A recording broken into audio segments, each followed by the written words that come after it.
കുംഭം രാശി. അവിട്ടം നക്ഷത്രത്തിന്റെ അവസാന പകുതിയും ചതയവും പൂരുരുട്ടാതി നക്ഷത്രത്തിന്റെ ആദ്യ മുക്കാൽ ഭാഗവും ഉൾച്ചേർന്നിരിക്കുന്നതായ കുംഭം രാശി ജാതർക്ക് 2015 ജൂലൈ മാസം 14 തീയതി വരെ വ്യാഴം 6-ാം ഭാവത്തിലും ശേഷം 7-ലും, ശനി കർമ്മത്തിലും, രാഹു 8-ലും, കേതു 2-ലും ആയതുകൊണ്ട് ഗുണദോഷ മിശ്രത്തിൽ ദോഷാധിക്യമായ സമയമാണ്. കണ്ടകശനി കാലം നടന്നുകൊണ്ടിരിക്കുന്ന സമയമാണ്.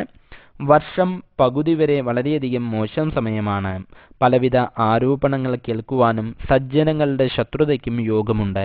കർമ്മപരമായി അത്ര നല്ല സമയമല്ലാത്തതിനാൽ തന്നെ ഏതു പ്രവൃത്തിയിലും അല്പം കരുതലും ദൈവീക പ്രാർത്ഥനയും വേണ്ടതായുണ്ട്.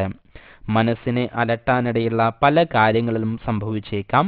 കുടുംബത്തിലെ അംഗങ്ങൾക്ക് പല രീതിയിലുള്ളതായിരിക്കുന്ന ബുദ്ധിമുട്ടുകൾ വരിക നിമിത്തവും മനസ്വസ്ഥത കുറഞ്ഞേക്കാം. ചില വ്യക്തികളുടെ സ്വാർത്ഥ താൽപര്യത്തിന് ഇരയാകാൻ സാധ്യതയുണ്ട്.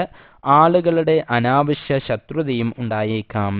വർഷം പകുതിക്ക് മേൽ ചെറിയ രീതിയിലുള്ളതായിരിക്കുന്ന സമാധാനം ലഭിക്കും. വിവാഹ കാര്യങ്ങൾക്ക് അനുകൂലമായിരിക്കുന്ന സമയമാണ്. മുൻപുണ്ടായിരുന്ന ബാധ്യതകൾ തീർക്കുവാൻ ശ്രമം നടത്തും. കുടുംബത്തിൽ മംഗളകാര്യങ്ങൾ നടക്കുവാൻ ഇടയുണ്ട്. പകുതിയാക്കി വിട്ട പ്രവർത്തനങ്ങൾ മുഴുമിപ്പിക്കുവാനും സാധിക്കുന്നതാണ്. വീഴ്ച, മുറിവ് എന്നിവയ്ക്ക് യോഗമുള്ളതിനാൽ തന്നെ ഇരുചക്ര വാഹനക്കാരും അപകടകരങ്ങളായിരിക്കുന്ന ജോലികളിൽ ഏർപ്പെട്ടിരിക്കുന്ന വ്യക്തികളും അല്പം ശ്രദ്ധ പുലർത്തണം. ദോഷപരിഹാരാർത്ഥമായി ഈ മാസം പ്രതി ജന്മനക്ഷത്രത്തിന് ശാസ്താവിങ്കിൽ എള്ളുകിഴി വഴിപാട്, അർച്ചന മുതലായ വഴിപാടുകൾ നടത്തിക്കുക. ശനിവാര വ്രതം അനുഷ്ഠിക്കുന്നതും ഗുണം ചെയ്യും.